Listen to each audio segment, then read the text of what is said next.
place to hide. And I'm feeling like a villain, got a hunger inside.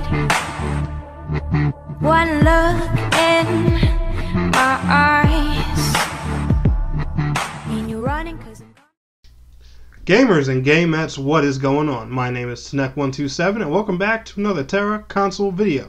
In today's video, I'm going to be giving you guys my guide for Kuma Battle Royale. If you don't know what Kuma Battle Royale is, it's a daily challenge that's given to you in Tera console and also Tera on PC. A PvP mode that just helps you gain extra XP and rewards and Velica and stuff like that. And it's something that's very popular to do in the game right now, especially because it's easy chunks of experience points at the time, especially since it's a daily Vanguard quest that you can pick up multiple times a day. So a lot of people are going to run this, but however, the thing with this quest is you only get the rewards if you win the match. So what I'm going to be doing in this guide, guys, is giving you a few tips and tricks that I use to help me win matches, and a lot of my group and a lot of my guild, they also use some of these tips and stuff like that as well. But for starters, we're going to go ahead and go over to controls. Now, I do want you guys to keep one thing in mind with this guide. Please use these tips and advice I give you according to how your match is going. Remember, this is a PvP based event, meaning everyone you see on the field is an actual player.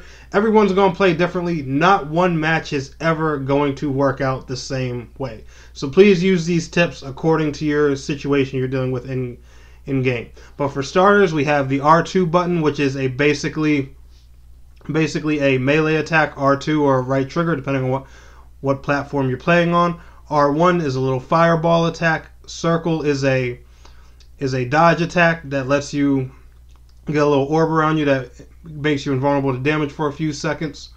Square is a breath attack. Holding L1 and pushing R2 gives you a grab attack that does heavy damage, and holding L1 and pushing R1 gives you a multiple fireball attack that does a decent amount of damage. Now, for starters, when everyone spawns in, you're going to have a total of 10 players. One of these players is going to be picked to be the large Kuma, the large monster that you guys see running around the screen on each team, and everyone else is going to be the little diaper-wearing Kuma guys running around the field. Basically, what you guys want to do here is you want your large Kuma always, and I mean always, hanging around the spawn point. He should be far back and just hanging and staying away from the action for the most part. Anyone who tells you that just because you're a giant powerful Kuma and you need to run out in the fight and just kill as many of the little guys as you can, no, you're wrong. Because the purpose of this game mode is for your large Kuma to be destroyed. Like if you've ever played the MOBA called Gigantic, it's a very similar concept to that. The only difference is the monsters on each side of the base can move around at free will and are player controlled. If you've played Gigantic, then you probably know the concept of this game mode already. As you guys can see, both Kumas have health bars at the top. Whoever has the least amount of health or gets destroyed by the time limit, the other team, the victory goes to the other team with the higher health and the not destroyed giant Kuma. So basically what you want to do is split everyone into teams of 2. You want to have half of your team hanging back to help defend the big Kuma. You want to have half or just a few select people running up to attack the enemy Kuma.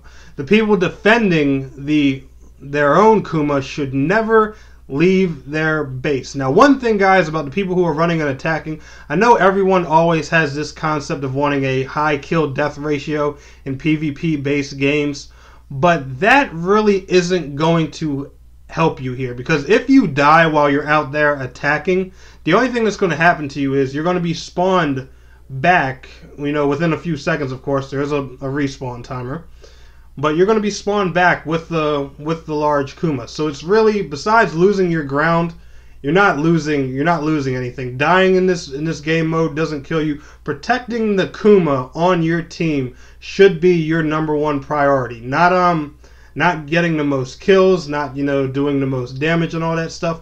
Protecting your Kuma should be set in stone #1 priorities. Protecting your Kuma, I promise you guys, that is what wins games. Whenever I play with my friends, I always tell them, whenever I play with randoms, I always tell them, defend the Kuma, have as many guys as you can back here, but also do have enough out there in the field where you guys can play good offense. And then after that, as of offending and attacking the other Kuma, 2 tips I can give is always save your L1 and R2 or R1 attacks for hitting the giant Kuma, because those seem to do the most damage. Also, another move that seems to damage the large Kuma a lot too is the square ice breath move. That seems to do a decent amount of damage too.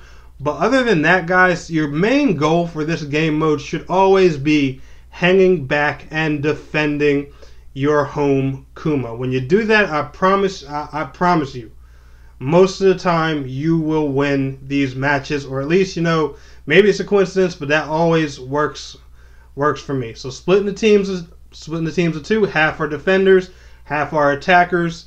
Attackers, you guys, you know, you go after the Kuma, fight as you will. And honestly, one other thing better to do while you're attacking as well, try to jump other players. That seems to be, you know, a really easy best route. I mean, it sounds cheap, you know, everyone wants, you know, to play like a man, 1v1, heart to heart and stuff like that. Screw that. Y'all find somebody alone in the corner, beat the hell out of them. Honestly, that's the way to play this game. You want that victory, you want that XP, get ready to play dirty. But anyway, guys, y'all enjoyed this video and it helped you, smash that thumbs up button for me. I know I'm not the best at Kuma Royale, so please feel free to leave comments and tips down below. I'm sure there's a lot of stuff I may have missed, so you guys, you know, feel free to light that comment section up. But I want to thank you all so much for watching. It's your boy Snek127, and please don't forget to like, share, subscribe, and I will see you guys in the next video. Till next time, peace out, take care.